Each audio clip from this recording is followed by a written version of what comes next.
Hello, everyone. I'm Ravi Handa, host of Desi Fire podcast.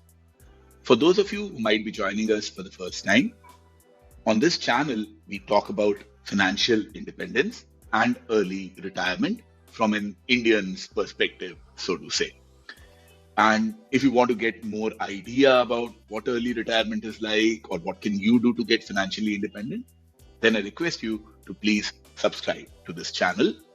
इस channel के ऊपर मैं अपने कुछ दोस्तों के साथ में कुछ गेस्ट के साथ में फाइनेंशियल इंडिपेंडेंस से रिलेटेड बातें करता रहता हूं। और इसी सीरीज में आज के हमारे गेस्ट हैं स्वप्निल, जो कि एक सेबी रजिस्टर्ड इन्वेस्टमेंट एडवाइजर हैं और फिक्स्ड फी फाइनेंशियल प्लानिंग करते हैं। तो welcome Swapnil, welcome to the show.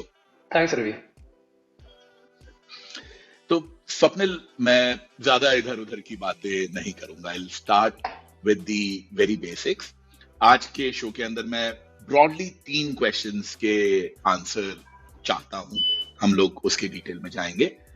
पहला क्वेश्चन, मुझे जल्दी रिटायर होने के लिए कितना पैसा चाहिए। दूसरा क्वेश्चन, मेरे पास में वो पैसा है तो अब मैं कैसे उसको इन्वेस्ट करूं ताकि मेरा अर्ली रिटायरमेंट आसानी से निकल पाए। और तीसरा, मेरे पास में वो पैसा नहीं है, मैं कैसे उस पैसे को इकट्ठा करूं। So basically, how much money is needed? Second question, if I have the money, how do I invest it? And third question, if I do not have the money, how do I get there? So this is broadly what I want to learn from you and hope our viewers also learn something on this. So let's start with the first question. How much money does one need to retire early in India? कितना पैसा चाहिए? For a middle class lifestyle in a bigger city in India, आपको at least 6 crore का corpus चाहिए in present value at age 45। मैं assumption ले रहा हूँ कि यू ओन योर हाउस, आप पे लोन नहीं है and you have 1 kid. You have 1 kid. तो करेक्ट 45 ईयर ओल्ड की आप बात कर रहे हैं, जिसके how old is the kid in the scenario that you have assumed? See kid is say 10 years old। 10 years old, मतलब school. Correct. Okay.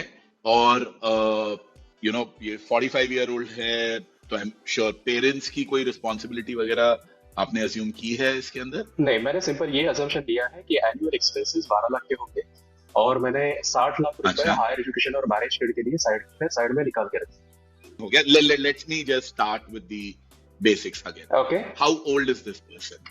This person is 45 years old. He is married? He is married. Has 1 kid? Has 1 kid, right? Has 1 kid. No dependent parents? No dependent parents, correct. किस city के अंदर you are saying he typically he lives in what sort of a city? Any bigger city. For a middle class lifestyle, city, तो 1 lakh is good enough. 1 lakh is good enough.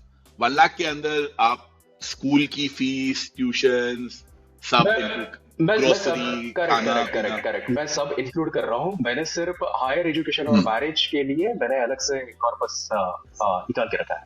ठीक है, उसके ऊपर जाएंगे। तो बेसिकली आप बोल रहे हो लाख रुपए महीना के अंदर फीस हो गई, खाना पीना हो गया, बाहर जाना हो गया, थोड़ी बहुत वेकेशंस हो गई, साल का 12 लाख रुपया आप इस फैमिली के लिए अज्यूम कर रहे हो। And this is essentially basically you are taking care of 3 people, the husband, the wife and the 10 year old kid. Long term के लिए आपने जो 6 करोड़ का फिगर बताया है, in that 6 crores you are saying बच्चे की जो higher education, and by higher education you mean graduation या पोस्ट ग्रेजुएशन या दोनों ग्रेजुएशन, दोनों के लिए।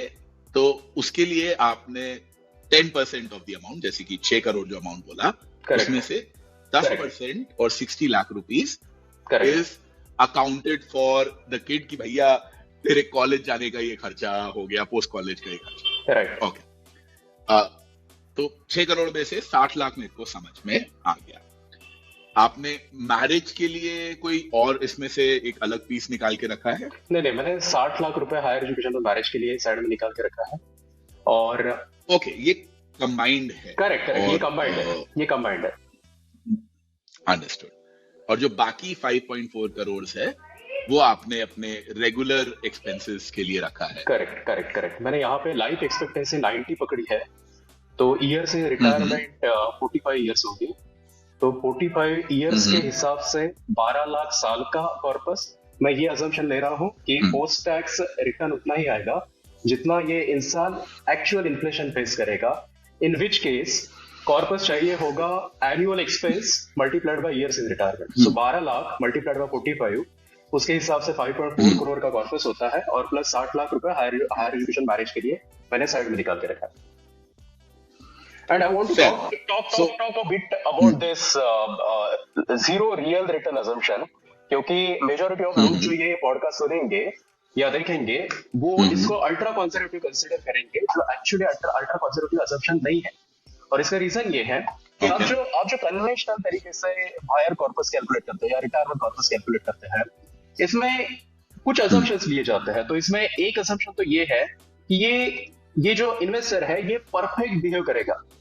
तो आप जो असम्पशन ले रहे हो कि ये से 50% इक्विटी है, 50% डेब्ट, कोई नहीं करता है, वो कोई नहीं करता है। एक और असम्पशन है कि जो पोर्टफोलियो है वो लीनियरली ग्रो करेगा, और इन्फ्लेशन जो है वो भी लीनियर ग्रो करेगा। रियल लाइफ में ऐसा होता नहीं है। एक असम्पशन ये होता है कि विड्रॉल जो है वो फिक्स्ड इन्फ्लेशन एडजस्टेड विड्रॉल ही किया जाएगा पोर्टफोलियो से। रियल दुनिया में इसमें से कुछ भी नहीं होता है। एक्चुअल इन्वेस्टर्स जो होते हैं they do not stick to the plan. उसके बाद मेजॉरिटी ऑफ केसेस में मैंने ये देखा है, specially in cases of people जिनको भाई हुई है फाइनेंशियल फ्रीडम के लिए, this people tend to underestimate their expenses. There is always excess withdrawal risk जब आप रिटायरमेंट की बात करते हैं। ये भी हो सकता है कि you are probably considering yourself financially free at the peak of bull market, तो उसके बाद खराब मार्केट का रिटर्न आ सकता है, या सीक्वेंस जो है रिटर्न का वो खराब आ सकता है। हमें ये भी नहीं पता होता है कि एग्जैक्ट प्लानिंग हॉरिजॉन कितना है। हम असम्पशन ले रहे हैं ना कि ये बंदा टीनेज 90 सर्वाइव करेगा। हम में से बहुत सारे लोग हैं जो 95 तक जिएंगे, कुछ लोग इवन 100 को भी टच कर जाए, तो ये लॉन्जेविटी रिस्क है। उसके बाद एक और चीज है, मेरे को तो नहीं है, मैं तो 70 तक में पड़ जाऊंगा। देखो मेरे को अपना तो पता है, तुम 95 वाले के हिसाब से प्लानिंग करनी है तो तुम करो। See, the person you are going to become after say 20 years is a stranger to you today. आज हो सकता है कि आपके अनहेल्दी हैबिट्स है, लेकिन हो सकता है कि आप आपकी हैबिट्स चेंज कर लें। ओके, तो वो रिस्क हमेशा रहता है, बोलती रहती है। Correct correct correct. एक और रियल रिस्क होती है जिसके बारे में बहुत सारे इन्वेस्टर्स बात नहीं करते। ये रिस्क जो है, ये रिस्क है cognitive decline. At around age 75-80 definitely dementia risk हो सकती है या कॉग्निटिव डिक्लाइन हो सकता है, जो आपका पोर्टफोलियो मैनेजमेंट का जो स्किल है उसको इम्पैक्ट करेगा। तो और हमें ये भी नहीं पता है कि 30 साल बाद से जीरियाट्रिक केयर के लिए कितना खर्चा जाएगा। तो बहुत सारे अननोएबल्स होते हैं। तो आप ये सब फैक्टर्स को अगर फैक्टरिंग करना चाहे तो the most sensible thing for you to assume कि आप असम्पशन लीजिए कि पोस्ट टैक्स आपका portfolio throughout your rest of your life उतना ही रिटर्न जनरेट करेगा जितना एक्चुअल आप इन्फ्लेशन फेस करेंगे। मैं गवर्नमेंट कैलकुलेटेड इन्फ्लेशन की बात नहीं कर रहा हूँ। हम बड़ी सिटीज में जो इन्फ्लेशन फेस करते हैं इससे ज्यादा होता है, और दूसरा लाइफस्टाइल इन्फ्लेशन भी होता है। आज आप सोच रहे हो कि आज जिस घर में आप रह रहे हो वो घर बिल्कुल आपके लिए परफेक्ट है, लेकिन at some stage in future you may want to upgrade your house, या फिर से आप फाइनेंशियली फ्री हो, यू आर स्टॉप वर्किंग, और आपके जो दोस्त लोग हैं उन्होंने जॉब नहीं छोड़ा है। This people, your friends, close friends, they are getting richer. जैसे जैसे आपके दोस्त रिचर होते जाते हैं वैसे वैसे वो अभी आपका लाइफस्टाइल एक्सपेंस बढ़ाता है अननोइंगली।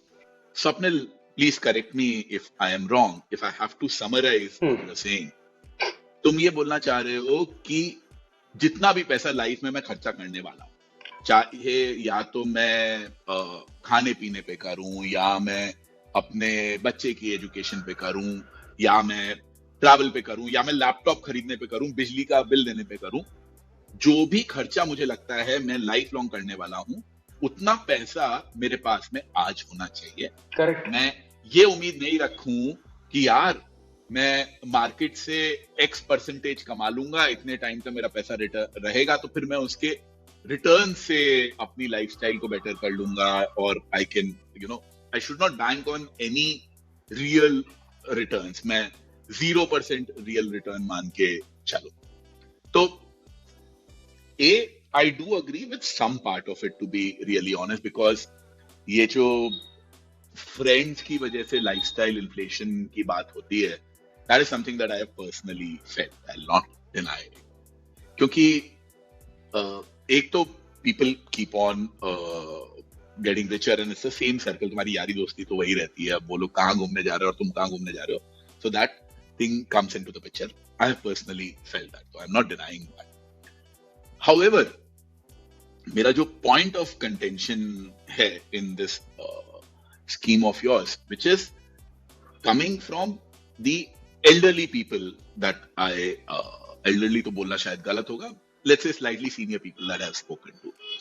खर्चे अभी तो बढ़ते हैं, आई एग्री, 40s में जो खर्चे हैं, मैं ट्रैवल भी कर सकता हूँ, ये भी कर सकता हूँ, 65, 70 और beyond that people don't tend to spend as much money as they used to before. So what I'm trying to say is this, कि आज की डेट में जो मेरे खर्चे हैं, जितने मैं लाविश स्पेंडिंग करता हूँ या मैं रिस्ट्रिक्टेड स्पेंडिंग करता हूँ, जो भी मैं करता हूँ, बुढ़ापे में जाके मेरे खर्चे जो हैं वो कम होंगे। तो इस वजह से जो तुम बोल रहे हो कि अच्छा हाँ मैं कोई रियल रिटर्न अज्यूम नहीं करूं, तुमने 12 को 40 1 लाख महीने को तुमने बोला और 90 की उम्र तक बोला, तो आज की डेट में अगर मैं as a middle class someone who is with one kid spending 1 lakh a month, अगर मैं अपने से 20 साल बड़े लोगों को देखता हूं जो 60 हैं 65 हैं, उन लोगों का खर्चा लाख रुपया महीने का नहीं होता यार, उन लोगों के खर्चे काफी एक्सपेंस जो होता है वो स्माइल पैटर्न फॉलो करता है। मतलब at the start of retirement या at the start of financial, आप ताजा फाइनेंशियली फ्री हुए हैं, you would want to spend more on vacations और ट्रैवल। तो जो मैं 1 लाख महीने का खर्चा ये अजम्पशन कर रहा हूँ, इससे ज्यादा खर्चा होगा, इससे ज्यादा विड्रॉल होगा at the initial phase of your retirement, और उसके बाद डेफिनेटली आपके एक्सपेंसेस जो है वो कम होते हैं।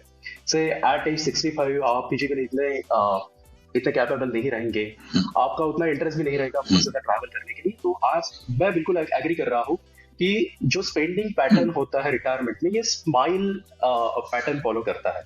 शुरू में ज्यादा होता है, उसके बाद कम होता है, और उसके बाद फिर से वो बढ़ेगा, पहले नीचे फिर वापस ऊपर। करेक्ट। लेकिन मेरा पॉइंट ये है कि बहुत सारी चीजें, बहुत सारे अननोएबल्स ये भी हो सकता है। जैसे for example I have a client जिनके बच्चे दूसरी कंट्रीज में हैं and they want to live in India.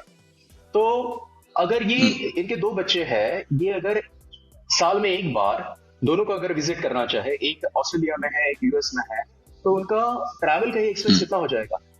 तो अगर यही जो कपल है ये अगर एट एज 45 अगर इसी प्रकार से अगर प्लानिंग करते हैं, तो ये इस टाइप के एक्सपेंसेस के बारे में सोचते भी नहीं। हमें ये भी नहीं पता है कि 30 साल के बाद दुनिया दिखेगा कैसे, क्या सारी चीजें होंगी जो नेसेसरी एक्सपेंसेस के पार्ट होंगे। तो कुछ बफर हमें छोड़ के रखना पड़ेगा भाई। अगर बच्चे मेरे यूएस में और यूके में और वो सब में, तो टिकट के पैसे वो देंगे ना, फिर मैं काहे को दूंगा। दो चीजें होती है ना, 2 चीजें होती है, एक डिग्निटी भी होता है। तो जैसे फॉर एग्जांपल मैं डेफिनेटली ये टिकट के पैसे मैं कुछ स्पेंड करना चाहूंगा, तो people come in all shapes and sizes, तो अलग अलग लाइफ फिलोसॉफी होती है। तो ऐसा नहीं होना चाहिए कि आप खुद खर्चा नहीं कर पा रहे हो क्योंकि आपके पास पैसा नहीं है। एक और चीज है, एक और पॉइंट है, 30x at age 45 definitely financial freedom corpus नहीं है, लेकिन ये बहुत अच्छा कॉर्पस है if you want to quit your high stress job, if your job is killing you. 30x बहुत अच्छा कॉर्पस होता है to think of doing something of your own. आप आपका जो स्ट्रेसफुल जॉब है छोड़ दीजिए, दूसरा कुछ करने के बारे में सोचिए, ठीक है। तो सिर्फ 12 लाख जो है, ये 12 लाख मैंने वैसे ही कंजर्वेटिव तरीके से मैंने ये नंबर किया है। एक्चुअल नंबर जो होता है बड़ी सिटीज में इससे ज्यादा हो सकता है। तो इसी वजह से मैं जो एक्सपेंस है उसमें भी थोड़ा सा कंजर्वेटिव साइड पे गया, लेकिन ये ज्यादा बेटर तरीका है कि आप सीधा ये अजम्पशन लीजिए कि post tax real return through out your life उतना ही आएगा, जीरो रहेगा, या जितना आप इन्फ्लेशन फेस करेंगे। और एक्चुअल आपका इन्फ्लेशन जो है वो गवर्नमेंट कैलकुलेटेड इन्फ्लेशन से हो सकता है कि 2% से ज्यादा है। तो ये जो सारा का सारा पैसा है मैं सोफा में तो रख नहीं सकता हूँ कि उसमें से निकाल के मैं खर्चा करता रहूंगा। I need to invest it somewhere. तो मैं या तो आप मेरे को अगर ये पूरे 6 करोड़ का स्प्लिट बता सकते हो कि कैसे मैं इस 6 करोड़ को किन फंड्स के अंदर या इन परसेंटेज टर्म्स कैसे मैं इसको इन्वेस्ट करूं, ताकि जो हमारा गोल है, अभी हम लोगों का गोल है कि हम लोगों को इन्फ्लेशन के बराबर मोटा मोटी रिटर्न कमा के चलना है या 0% रियल रिटर्न अज्यूम करना है। तो वो भी कमाना तो पड़ेगा ना, सोफा में डालने से तो काम चलेगा नहीं। Right. How do I invest that amount, what should I do? I come to you, मेरे सेविंग्स अकाउंट में अभी आई हैव दिस अमाउंट, अब आप बताओ कि मैं इसको कैसे, कहाँ, क्या इन्वेस्ट करूं। See, इसके मल्टीपल सॉल्यूशंस होते हैं, but I always prefer a simpler solution. तो सिंपलेस्ट ट्रिक ये हो सकता है कि 50% इक्विटी में रखिए। इक्विटी साइड में मार्केट कैप वेटेड जो इंडेक्स फंड्स होते हैं उनको यूज करिए, कोई जरूरत होती नहीं है फंड मैनेजर रिस्क लेने की। डेप्थ साइड में कोशिश करिए कि आप इंटरेस्ट रेट और क्रेडिट रिस्क जो है उसको जितना कम रख पाए उतना कम रखने की कोशिश करें। तो simplest product would be a product like money market fund. Credit risk relatively कम होता है, इंटरेस्ट रेट रिस्क भी कम होता है। जो भी आपको विड्रॉल करना है वो मनी मार्केट फंड से करते रहिए, और साल में एक बार आपका पोर्टफोलियो रीबैलेंस कर दीजिए आपके टारगेट एलोकेशन। आपको अगर फ्रीक्वेंट रीबैलेंसिंग नहीं करना है तो इन दैट केस आप बेंजामिन ग्राम का एसेट एलोकेशन फ्रेमवर्क फॉलो कर सकते हैं। उसे 50% इक्विटी में है, 50% डेप्थ में है, डेप्थ से विड्रॉल आ रहा है, और आप पोर्टफोलियो को रीबैलेंस तो ही करेंगे अगर आपका इक्विटी एलोकेशन जो है वो 5% से ज्यादा डिस्टर्ब हो जाए टारगेट से। तो अगर इक्विटी एलोकेशन से मार्केट नीचे आ गए और आपका इक्विटी एलोकेशन अभी 45% से नीचे आ गया है, तो इन दैट केस आप रीबैलेंसिंग करेंगे, डेप्थ टू इक्विटी, वापस आपके एलोकेशन को 50% पे लेके आएंगे। अगर इक्विटी एलोकेशन मार्केट बहुत अच्छा करता है और आपका इक्विटी एलोकेशन 55% के ऊपर चला गया, तो इन दैट केस फिर से आप रीबैलेंसिंग करेंगे, दिस टाइम इक्विटी टू डेप्थ। तो ये सिंपलेस्ट ट्रिक हो सकता है। हाँ, आपको थोड़ा सा केयरफुल रहना होता है कि आपको आपका अफोर्डेबिलिटी क्या हो सकता है विड्रॉल, ठीक है, तो वो थोड़ा सा ध्यान में रखना होता है। सिंपलेस्ट ट्रिक ये होता है कि आप अगर जीरो रियल रिटर्न अजम्पशन अगर लेके चल रहे हैं तो ईयर्स इन, मतलब आपके कॉर्पस को ईयर्स इन रिटायरमेंट से डिवाइड कर देंगे। सो एट एज 45 आप आपके कॉर्पस को 45 से डिवाइड करेंगे, जो भी नंबर आपको मिलता है वो आपका अफोर्डेबिलिटी है। मैं ये नहीं बोल रहा हूँ कि उससे ज्यादा आप पैसा स्पेंड नहीं कर सकते, डेफिनेटली कर सकते हैं, क्योंकि जैसे हमने बोला कि जो स्पेंडिंग पैटर्न होता है वो स्माइल पैटर्न फॉलो करता है। But initial part of your retirement you definitely spend more. At age 50 आप क्या करेंगे, जो भी आपके पास कॉर्पस है उसको डिवाइड करिए 40 से, 90 माइनस 50, 40 से डिवाइड करिए। तो इन विच केस अगर उस 5 साल में 45 टू 50 अगर इक्विटी मार्केट बहुत ही अच्छा किया है, तो इन दैट केस आपको वो अलाउ करेगा ज्यादा पैसा स्पेंड करने। तो अगर लकी आउटकम्स आते हैं, बहुत अच्छे सीक्वेंस ऑफ रिटर्न मिल गया, तो हम हमारा स्पेंडिंग भी उसके साथ हिसाब से एडजस्ट करेंगे। क्या जरूरत है कि हमने एक डिसाइड कर लिया कि ये हमारा एक्सपेंस होगा और इसको सिर्फ हम इन्फ्लेशन एडजस्टेड ही हम विड्रॉ करेंगे। अगर लकी आउटकम आता है तो आपको definitely want to spend more. तो ये सिंपल ट्रिक हो सकता है। भाई अगर किस्मत अच्छी है तो भाई फायदा तो उठाएंगे। करेक्ट। तो स्वप्निल, बेसिकली तुम ये स्ट्रैटेजी सजेस्ट कर रहे हो कि 50% मैं इक्विटी में रखूं और 50% मैं डेट में रखूं। इक्विटी में मुझे जो पैसा रखना है वो मैं एक इंडेक्स फंड्स पकड़ लूं और उनके अंदर डाल दूं, और डेट में जो पैसा रखना है वो मैं लिक्विड फंड्स या मनी मार्केट फंड्स में डाल दूं, जहां की रिस्क जो है पैसा डूबने का थोड़ा कम है। स्वप्निल, इस बारे में जो तुमने सजेस्ट किया है, मेरे कुछ सवाल हैं। मेरा पहला सवाल तो ये है कि ये जो 50% इक्विटी और 50% डेट के एलोकेशन की आप बात कर रहे हो, ये आज भी रहेगा, आज से 10 साल बाद भी रहेगा, 20 साल बाद भी रहेगा, या मैं कि नहीं आज 50-50 रखो, 10 साल बाद में इसको तुम जो है शायद 60-40 कर देना या 70-30 कर देना, और यू आर रिकमेंडिंग कि नहीं ये 50-50 आप बहुत टाइम तक चलाते रहो जब तक कुछ फंडामेंटल चेंज नहीं हो जाता। आप ये एलोकेशन बहुत सारे साल तक चला सकते हैं, ठीक है। से 40 से शुरुआत किया विड्रॉल का, ये एलोकेशन इजीली टिल 65 चलाया जा सकता है। 65 के बाद में भी कहते हैं कि थोड़ा सा इक्विटी एलोकेशन कम कर दे, थोड़ा सा वो बैड सीक्वेंस ऑफ रिटर्न वगैरह रिस्क जो होता है उसको डील करने के लिए। लेकिन ये एलोकेशन पक्का आप एट एज 40 या 45 पक्का 30 साल तक चला सकते हैं, कोई दिक्कत नहीं है एलोकेशन चेंज करने की। डन। तो मान लिया मैंने जी, मैं चलाता रहूंगा।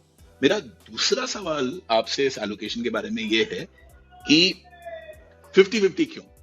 क्यों नहीं मैं 25% इक्विटी और 75% डेट में रखूं, या क्यों नहीं मैं 80% इक्विटी और 20% डेट में रखूं? How do I figure out that 50-50 is the right number to go with? Why is it not 70-30? Why is it not 80-20? Why is it not 10-90 and stuff? ये 50-50 का नंबर जो है उसके पीछे क्या लॉजिक है? सी, पहला चीज तो आपको ये समझना पड़ेगा कि आप अभी एक्यूमुलेशन फेज में नहीं हो, आपको पोर्टफोलियो से विड्रॉ करना है। तो आप जब एक्यूमुलेशन फेज में हो तो आप ज्यादा इक्विटी एलोकेशन रन कर सकते हो, क्योंकि आपको पोर्टफोलियो से विड्रॉ नहीं करना है। इनकेस अगर मार्केट बेयर मार्केट में चला जाए, 10 साल मार्केट बेयर मार्केट में रहता है, तो भी कोई दिक्कत नहीं है। आपको इक्विटी से पैसा रिडीम करने की जरूरत नहीं है, ना आपको पोर्टफोलियो से पैसा विड्रॉ करने की जरूरत है। तो जब आप एक्यूमुलेशन फेज में होते हो तो वो आपको ज्यादा इक्विटी एलोकेशन रन करने को अलाउ करेगा। आप 60% रन करिए, 70% रन करिए, लेकिन जब विड्रॉल शुरू हो जाता है पोर्टफोलियो से, then you have to be little more careful, क्योंकि वोलाटाइल एसेट क्लासेस से जब आप विड्रॉ करते हो तो चीजें गड़बड़ हो सकती है। पता चला कि मार्केट करेक्शन हो गया और वो अगले 10 साल तक चल रहा है और आप 80-20 काइंड ऑफ इक्विटी डेप्ट एलोकेशन रन कर रहे हो सकता है कि आपको गलत टाइम पे इक्विटी से पैसा रिडीम करना पड़े। दूसरा, इमोशनल लेवल पे भी बहुत डिफिकल्ट होते जाता है। तो जैसे जैसे इक्विटी एलोकेशन बढ़ेगा वैसे वैसे वो इमोशनल लेवल पे ज्यादा डिफिकल्ट बनते जाएगा। पोर्टफोलियो का वोलेटिलिटी इतना ज्यादा होगा कि हो सकता है कि आप वही बिहेवियरल मिस्टेक कर बैठे।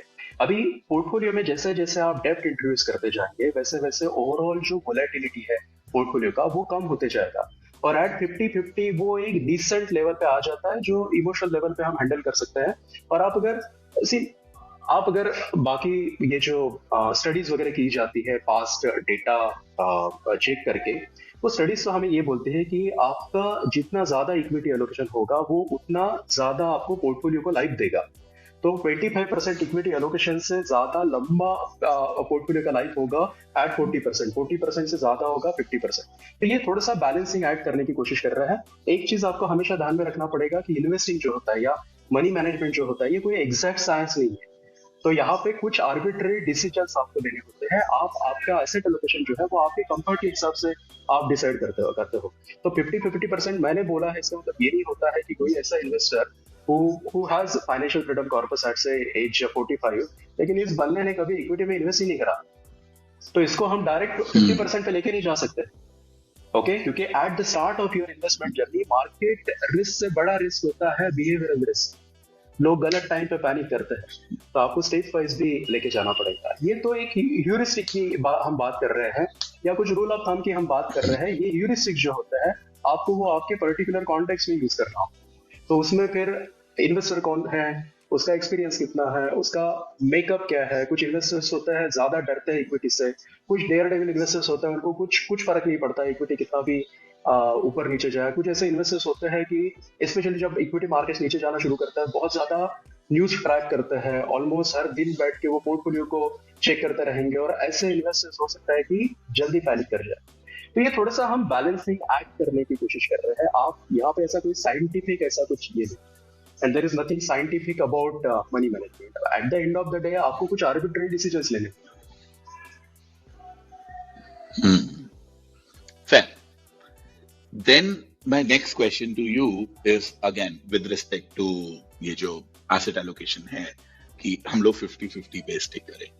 आज की डेट में there are multiple mutual funds which are available जो कि एसेट एलोकेशन आपके लिए कर देते हैं। मल्टी एसेट फंड्स आ गए हैं, हाइब्रिड फंड्स आ गए हैं। हाइब्रिड के अंदर भी बहुत सारी कैटेगरीज होती हैं।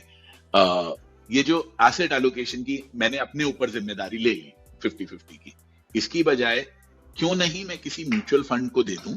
आईसीआईसीआई का बैलेंस एडवांटेज फंड आता है जिसके अंदर जो इक्विटी एलोकेशन है आई बिलीव वो 30% से 80% के बीच में रहता है।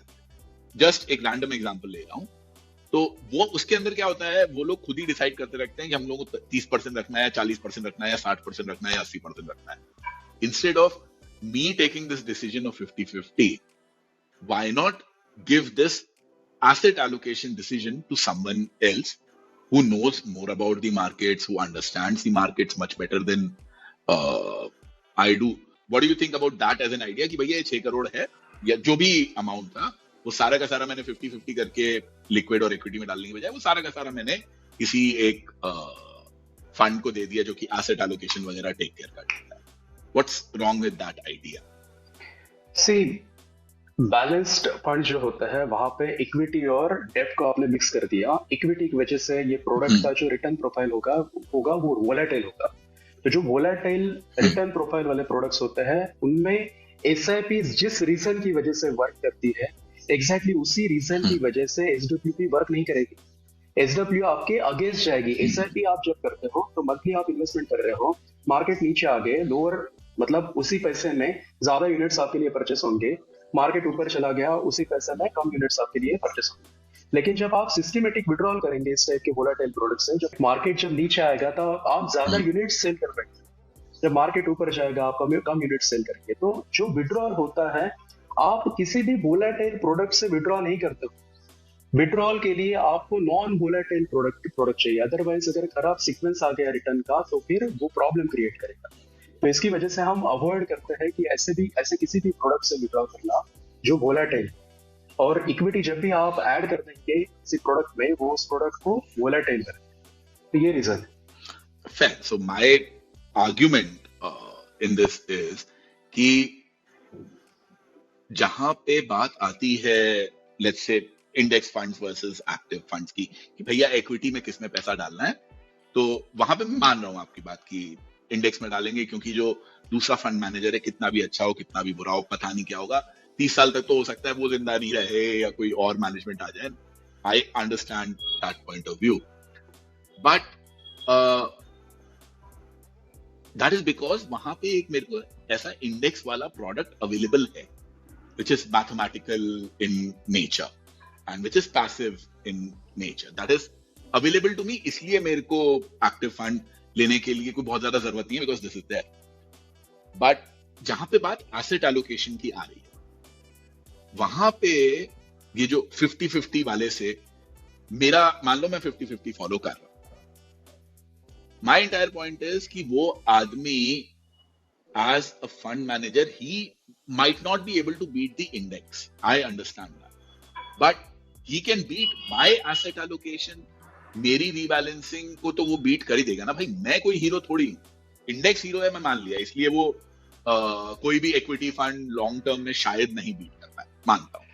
बट वो लोग रवि हांडा को या स्वप्निल को तो बीट कर ही देंगे ना जो 50-50 पे चल रहे हैं. नहीं, लेकिन रवि हांडा या Swapnil dynamically asset allocation change नहीं कर रहा है जो फंड मैनेजर करेगा. मैं तो एक फिक्स्ड एसेट एलोकेशन लेके चल रहा हूँ. तो मैं कोई डायनामिक डिसीजन नहीं ले रहा हूँ. मार्केट एक्सपेंसिव है, अभी मुझे इक्विटी एलोकेशन कम करना है, मैं इसे 20% इक्विटी एलोकेशन रन करूंगा. मार्केट नीचे आ गए, मैं अभी इक्विटी एलोकेशन को 80% लेके जाऊंगा. तो रवि हांडा या स्वप्निल डायनामिकली मैनेज नहीं करना चाहता है पैसा जो फंड मैनेजर करेगा. और मुझे फंड मैनेजर पे ट्रस्ट नहीं करना है. I would prefer to keep my asset allocation, fixed asset allocation 50-50 वो मेरा टारगेट एलोकेशन है. से 45-55 मेरा बैलेंसिंग थ्रेशोल्ड है. मैं उस हिसाब से मैं मेरा पैसा मैनेज कर सकता हूँ. मुझे उससे ज्यादा कुछ करने की जरूरत नहीं. और आपको अगर रिटर्न ही अगर ज्यादा जनरेट करना है तो फिर आप वो पैसिव अप्रोच जो है मनी मैनेजमेंट का उससे बाहर निकल गए. और देन उसके बाद शुरू होता है पैराडॉक्स ऑफ चॉइसेस. तो फिर कितने चॉइसेस है, फिर यही प्रोडक्ट क्यों, दूसरा प्रोडक्ट क्यों नहीं. 45-46 एएमसीज है, सिर्फ आईसीआईसीआई के बैलेंस एडवांटेज क्यों, किसी दूसरे म्यूचुअल फंड का बैलेंस एडवांटेज फंड क्यों नहीं. तो ये fair. So मेरा ICICI was just as an example. मेरा जो entire argument है that is structured around the idea कि अभी जो फिलॉसफी हम लोग एज पैसिव फॉलो कर रहे हैं 50 से 45-55 पे रिबैलेंस कर लिया. Are there any funds which are available जो कि हम लोगों को पहले से ही बता दें नहीं भैया हम तो कुछ भी हो जाए हम तो 50-50 मेंटेन करके रखेंगे. मेरे हिसाब से कुछ ऐसे मल्टी एसेट वगैरह फंड्स है ना जो कि कम रेंज में ऑपरेट करते हैं. डेफिनेटली हम अगर एक्सप्लोर करते हैं तो कुछ फंड्स डेफिनेटली मिल जाएंगे हमें. लेकिन पॉइंट ये है कि हम हमारा पूरा रिटायरमेंट कॉर्पस उसे एक प्रोडक्ट में डाल सकते हैं. कितना बड़ा फंड मैनेजर रिस्क हो गया. I don't want to take fund. वो सारा का सारा पैसा right. वो सारा का सारा पैसा उठा के मैंने डाला. दूसरा ये भी चीज है. I don't want to take interest rate and credit risk on my debt part. Okay? तो ये जो डायनामिकली मैनेज किए जाने वाला जो प्रोडक्ट है मुझे ये कैसे पता कि वो डेब्ट साइड में क्या करे. वो थोड़ा सा मुझे डर लगते रहेगा या मेरा डिपेंडेंस बढ़ गया फंड मैनेजर पे. There is no reason for me hmm, to depend on any fund manager. Simple सा ट्रिक है, हम्म, हिस्टोरिकली वर्क करा है, हम्म. टाइम टेस्टेड है. Why not simply use that trick. Fair enough. And then my last question about this asset allocation and कि इस पैसे को कैसे इन्वेस्ट करना है. जो भी हम लोग डेटा देखते हैं उसके अंदर ये है कि majority of the large cap funds are not able to beat the benchmark indices. But considering an economy like India, आपको नहीं लगता है कि अगर मैं ये पैसा कुछ कुछ फ्लेक्सी कैप फंड्स के अंदर डाल दूं तो overall it would and up doing better than the index? वो जो इक्विटी का पैसा है मेरा See, लार्ज कैप फंड्स से तो right. वो रिपोर्ट्स हैं, आई एग्री, See, कि नहीं बीट कर पाती है इंडेक्स को. ये see, आज एज ऑन टुडे आप अगर वैल्यू रिसर्च में जाके देखें और मिड कैप का return, mid cap index fund का रिटर्न चेक करें, mid cap actively manage mid cap funds के रिटर्न के साथ आपको उल्टा पिक्चर दिखेगा. आज पिछले एक साल में large cap index under perform कर रहा है large cap actively manage funds को, लेकिन एग्जैक्टली उल्टा पिक्चर है मिड कैप और स्मॉल कैप.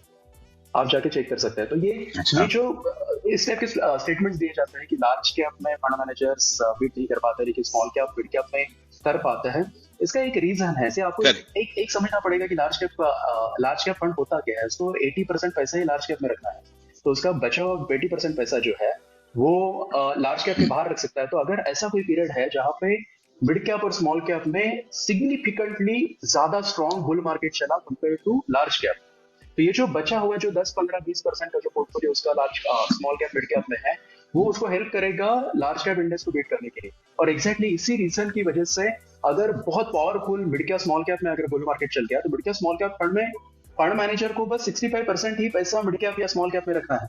बचा हुआ 35% पैसा आपको mid cap small cap funds में भी लार्ज कैप स्टॉक्स दिखता है. तो अगर ऐसा पीरियड अगर आया जहां पे मिड कैप स्मॉल कैप में बहुत स्ट्रॉन्ग बुल मार्केट चला और सिग्निफिकेंटली ज्यादा रिटर्न आया कंपेयर टू लार्ज कैप, इस पीरियड में आपको उल्टा पिक्चर दिखेगा. आपको ये दिखेगा कि mid cap small cap fund managers जो है वो mid cap small cap index को अंडर परफॉर्म. तो बहुत सारे ऐसे स्टेटमेंट्स में हम मतलब वो करेक्ट है ये एक्सेप्ट कर लेते हैं, लेकिन रियलिटी कुछ अलग था. दूसरा रही बात फ्लेक्सी कैप फंड की, से इंडेक्सिंग आपको यूज करना है नहीं करना है, ये आपका कितना कन्विक्शन है इंडेक्सिंग इस फिलोसॉफी पे उस पर भी डिपेंड करता है. तो आप if you are not fully convinced about indexing तो फिर नेक्स्ट बेस्ड जो कैटेगरी होता है वो फ्लेक्सी कैप कैटेगरी. आपको कोई डिसीजन लेने की जरूरत नहीं है कि आपको लार्ज कैप में कितना रखना है, मिड कैप स्मॉल कैप में कितना रखना है. फंड मैनेजर के ऊपर वो डिसीजन छोड़ दीजिए. He is better equipped to take that decision. और अगर फंड मैनेजर को पैसा देना ही चाहते हो तो why do you want to restrict it? क्यों आप उसको लार्ज कैप में पैसा दे रहे हो? क्यों आप उसको बोल रहे हो कि नहीं उसने लार्ज कैप में इन्वेस्ट करना चाहिए, भले उसको ये दिख रहा है कि स्मॉल कैप मिड कैप में बेटर अपॉर्चुनिटीज है. तो I have no problem if some person goes for flexi cap category funds instead of index funds. I have absolutely no problem. रही बात इंडेक्सिंग की, तो इंडेक्सिंग में टिपिकली हमें ऐसा लगता है कि इंडेक्स फंड्स मतलब Nifty 50 index. See, index funds come in all shapes and sizes. और बेसिक फिलोसॉफी क्या है इंडेक्सिंग का? इंडेक्सिंग का बेसिक फिलोसॉफी ये है कि आप जिस भी मार्केट में इन्वेस्ट करना चाहते हो या इंडेक्सिंग करना चाहते हो, उस मार्केट में जितने भी अवेलेबल सिक्योरिटीज है वो सब सिक्योरिटीज आपको होल्ड करने हैं in proportion of their free float market capitalization. तो निफ्टी 50 इंडेक्स फंड यूज करना या सेंसेक्स इंडेक्स फंड यूज करना ये कोई इंडेक्सिंग नहीं होता है. ये निफ्टी या सेंसेक्स जो है ये एक सेगमेंट ऑफ मार्केट में इंडेक्सिंग कर रहा है. तो अगर आइडियल प्रोडक्ट अगर किसी की अगर इंडेक्सिंग अगर किसी को करना है तो ideal product would be a product like से निफ्टी 500 इंडेक्स फंड. आपको फिर मिड कैप भी मिलता है, लार्ज कैप भी मिलता है, आपको जायंट कैप मिलता है, नेक्स्ट कैप भी मिलता है, मिड कैप मिलता है, स्मॉल कैप भी मिलता है. और आपको वेटेज भी खुद डिसाइड करने की जरूरत नहीं है. एट प्रेजेंट दिक्कत ये है कि इस कैटेगरी में ज्यादा प्रोडक्ट्स अवेलेबल नहीं है. जो प्रोडक्ट्स अवेलेबल है उसमें एसेट साइज ज्यादा नहीं है, एक्सपेंस रेशियो ज्यादा है. तो इसकी वजह से फिलहाल मैं वेट करूंगा. ओके, लेकिन से 5-6 साल बाद अगर निफ्टी 500 कैटेगरी में अगर एक्सपेंस रेशियोज कम हो गया, कंपटीशन बढ़ गया, एसेट साइजेस बढ़ गया, तो मैं इवन निफ्टी नेक्स्ट 50 ये सब करने की जरूरत ही नहीं है. आप simple Nifty 500 index fund use कर लीजिए. आपको वो इंडिया का large cap, mid cap, small cap सबका एलोकेशन करता है. फेयर. तो वेट करते हैं 5 साल. उम्मीद है कि अगले 5-6 साल में इस टाइप के फंड्स आ जाएंगे. आई थिंक मेरे को हो सकता है मेरे को गलत याद हो क्योंकि मैं बहुत ज्यादा इन फंड्स को फॉलो नहीं करता हूँ. I personally stick to the big AMC houses. नए वालों में थोड़ा सा मेरे को डर लगता है. हो सकता है मेरा डर सही है या गलत है, that's a different thing. But मेरे को ऐसा याद आ रहा है कि शायद नावी ने या जीरोधा ने ये टोटल मार्केट वाले जो फंड्स हैं वो शायद लॉन्च किए हैं कुछ। मोतीलाल के हैव पास यू एक हर्ड अबाउट दोस? मोतीलाल के पास एक प्रोडक्ट अच्छा, है। मोतीलाल के पास। हाँ, निफ्टी 500 हाँ हाँ इंडेक्स फंड है। और उसके बाद अप्रैल हाँ हाँ 2023 में एचडीएफसी ने इसी कैटेगरी में एक प्रोडक्ट लॉन्च किया, लेकिन एसेट साइज बहुत छोटा है।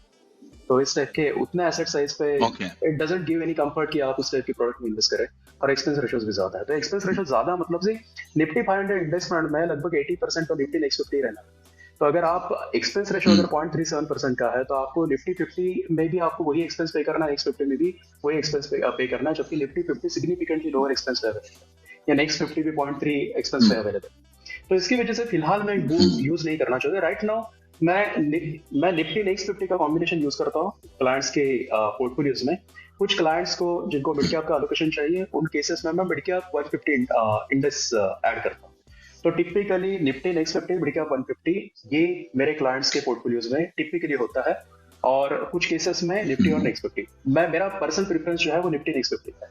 मुझे ज्यादा वोलेटिलिटी नहीं चाहिए पोर्टफोलियो। निफ्टी नेक्स्ट 50 का कॉम्बिनेशन मतलब you will be holding stocks of India's biggest listed businesses at all times. आपको ये ध्यान देने की जरूरत नहीं है कि आगे चल के कौन से कंपनीज अच्छा करेंगे, कौन से खराब करेंगे, जो नहीं अच्छा कर पाएंगे। And then at some stage if this businesses are no longer in top 50 top 100 businesses in India, अपने आप आपके पोर्टफोलियो से वो बाहर निकाल दिए जाएंगे और नए सक्सेसफुल बिजनेसेस आपके पोर्टफोलियो में आ जाएंगे। तो मेरे को थोड़ा सा अगर आप इंडेक्स के बारे में बता पाए तो थोड़ी सी हेल्प हो जाएगी। जब आप बात कर रहे हैं निफ्टी की या निफ्टी नेक्स्ट 50 की, तो ये कंपनीज क्या जो इंडिया की लिस्टेड कंपनीज है उनको लेके 1 से लेके 100 तक रैंक किया बेस्ड अपॉन मार्केट कैप, और फिर उसके अंदर पैसे इन्वेस्ट करते हैं। How does it work exactly? से कुछ एडिशनल डिटेल्स होता है, लेकिन सिंपल 3 स्टेप से फॉलो किए जाते हैं किसी भी मार्केट कैप रेटेड इंडेक्स में। जैसे हम निफ्टी 50 का अगर कंस्ट्रक्शन अगर डिस्कस करें, तो जितने भी एनएसई पे लिस्टेड बिजनेसेस है सबको अरेंज कर दीजिए in descending order of their total market capitalization. जो बिगेस्ट 100 बिजनेस आपको मिलेंगे वो हो गया निफ्टी 100। अभी इन 100 बिजनेसेस को अरेंज करेंगे, but now in descending order of their free float market capitalization. और उसके बाद प्री फ्लोट मार्केट कैपिटलाइजेशन मतलब आप जो टोटल मार्केट कैपिटलाइजेशन है उसमें से प्रोमोटर होल्डिंग और स्ट्रेटेजिक इन्वेस्टर होल्डिंग को हटा दीजिए, क्योंकि वो सेकेंडरी मार्केट में अवेलेबल है। रिलायंस में 50% जो ओनरशिप है वो अंबानी फैमिली का है, तो अंबानी फैमिली के पास जो स्टॉक्स है वो सेकेंडरी मार्केट में अवेलेबल है। तो फ्रीली फ्लोटिंग मार्केट कैपिटलाइजेशन क्या होगा, टोटल मार्केट कैपिटलाइजेशन में से promoter holding strategic investor holding को हटा दीजिए, जो बचेगा उसे बोलते हैं प्री फ्लोट मार्केट कैपिटलाइजेशन। तो 3 स्टेप्स। पहले स्टेप में एनएसई पे जितने भी बिजनेसेस है, लिस्टेड बिजनेसेस है, सबको अरेंज करिए descending order of their total market capitalization. Biggest 100 आपको मिलेंगे, वो हो गया निफ्टी 100।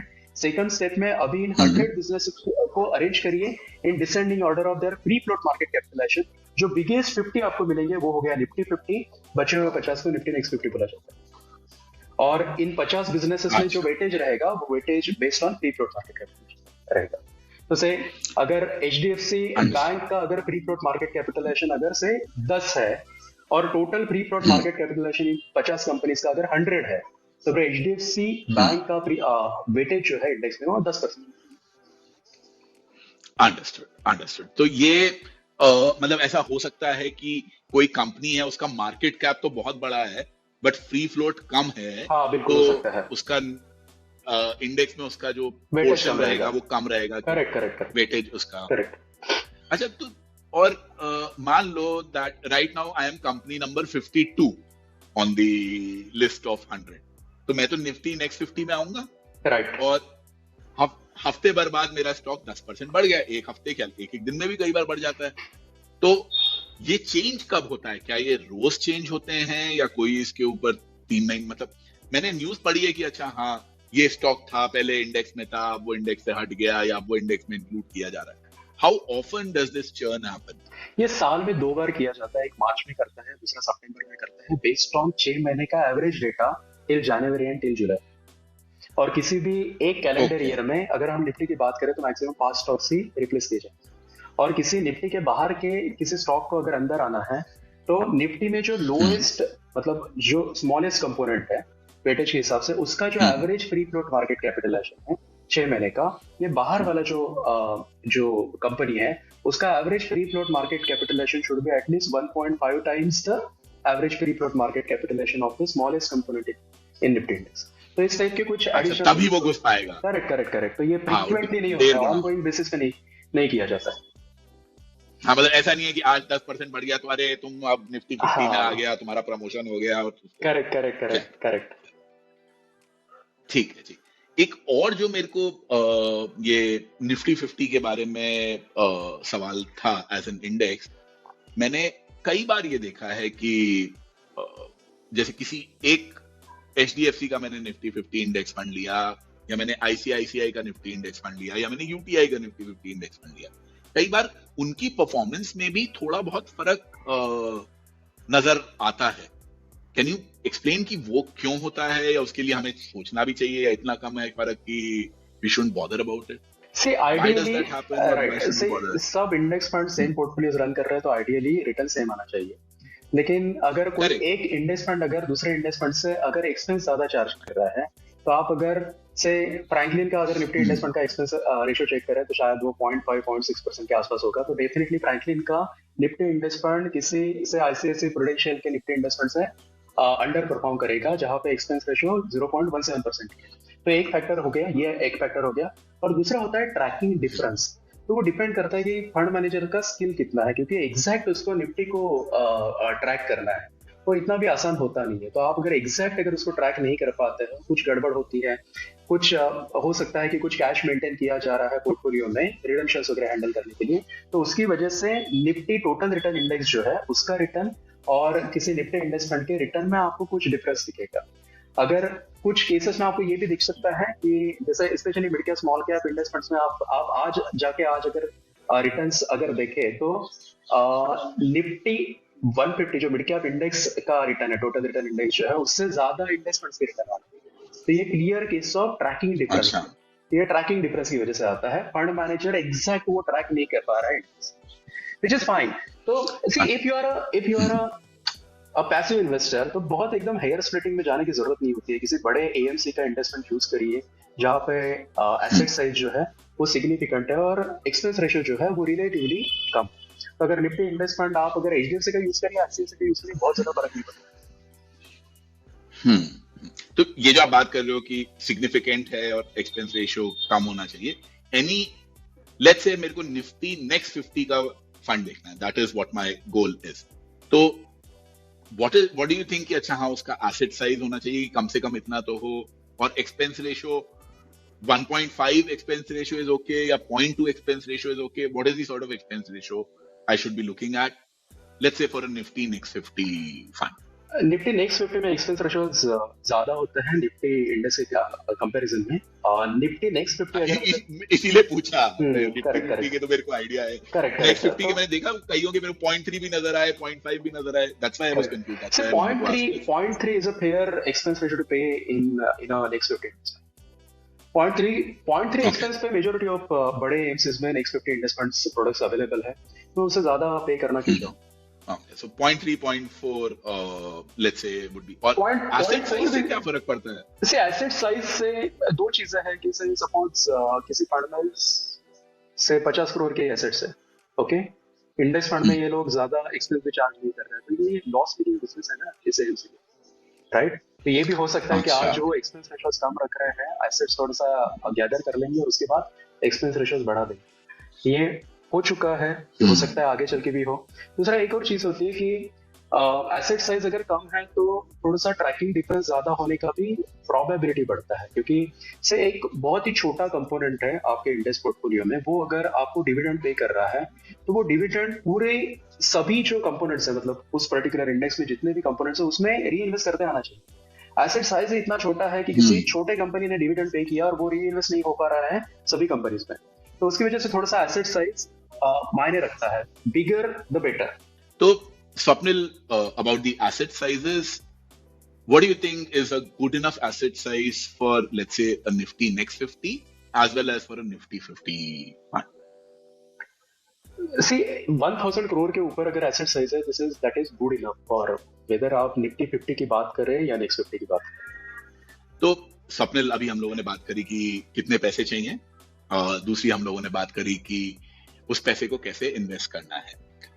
तीसरा जो मैं आपसे पूछना चाहूंगा वो ये है कि आई एम अर्निंग राइट नाउ, मेरे को 5 साल में, 10 साल में, 15 साल के अंदर रिटायर होने की मैं कोशिश करना चाहता हूँ, या फाइनेंशियल इंडिपेंडेंट होने की मैं कोशिश करना चाहता हूँ, तो आज की जो मेरी सेविंग्स है, सपोज मैं 100 रुपीज बचा रहा हूं, how should I invest that money so that I can get to that financial independence sooner? अभी भी मैं वो 50-50 वाला फिलॉसफी जो कि आपने बताया था वो फॉलो करूं, या ये जो अक्यूमुलेशन फेज है इसके लिए आप कुछ और स्ट्रैटेजी सजेस्ट करना चाहेंगे?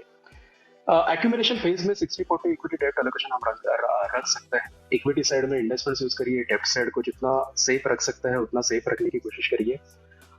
टारगेट एलोकेशन डिसाइड करिए, पोर्टफोलियो को टारगेट पे पहुंचाने की कोशिश करिए, उसको भी 2-3 साल लग सकते हैं। और एक बार आप टारगेट एलोकेशन पे पहुंच जाए तो उसके बाद टारगेट के आसपास रहने की कोशिश करिए। इससे ज्यादा कुछ भी नहीं करना है। ये आपका टाइम बचाएगा, एफर्ट बचाएगा, और ये जो टाइम और एफर्ट जो बच रहा है आपका, ये आप आपके प्राइमरी प्रोफेशन पे फोकस करिए। वहां पे अगर कुछ नेसेसरी स्किल्स है वो एक्वायर करने की कोशिश करिए, जो एग्जिस्टिंग स्किल्स है उसको इंप्रूव करने की कोशिश करिए, और वहां पे देखिए कि आप कितने सक्सेसफुल हो सकते हैं। क्योंकि आपको आपका इनकम अच्छा चाहिए अर्ली फाइनेंशियल फ्रीडम। आपको प्राइमरीली आपका इनकम बढ़ाने पे फोकस करना है, ना कि आपको आपके इन्वेस्टमेंट पोर्टफोलियो से ज्यादा रिटर्न एक्सट्रैक्ट करने की कोशिश करनी। तो unless investing is your full time activity, आप आपके पोर्टफोलियो को जितना ऑटो पायलट मोड पे रख सकते हैं उतना रखने की कोशिश करिए। एसेट एलोकेशन के साथ ज्यादा छेड़छाड़ मत करिए। टारगेट एलोकेशन डिसाइड करिए, पोर्टफोलियो को टारगेट पे पहुंचाइए, और उसके बाद टारगेट के आसपास रहने की कोशिश करिए। बाकी जो भी नॉइज होता है उसको बाहर रखिए। किसी भी मार्केट पंडित को सीरियसली लेने की जरूरत होती नहीं है। Nobody knows what market is about to do। तो एसेट एलोकेशन में जो चेंजेस किए जाते हैं कि मार्केट ऊपर चला गया, इक्विटी एलोकेशन कम कर दिया, नीचे आ गया, बढ़ा दिया, वो सब झंझट में पड़ी है। ये सब काम करने की जरूरत होती नहीं है।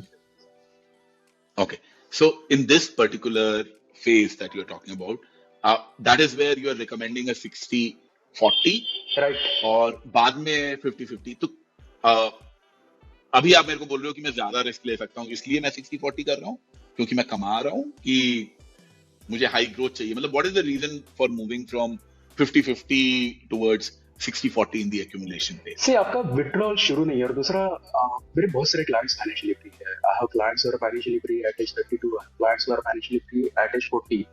तो just because you have become financially free, इसका मतलब ये नहीं होता है कि आप जॉब छोड़ देंगे, आप काम करना बंद कर देंगे। बहुत सारे केसेस में फाइनेंशियल फ्रीडम अचीव कर चुके हैं ये लोग, लेकिन उसके बाद भी काम कर रहे हैं। तो मैं उसको 50-50 एलोकेशन पे क्यों लेके आऊं?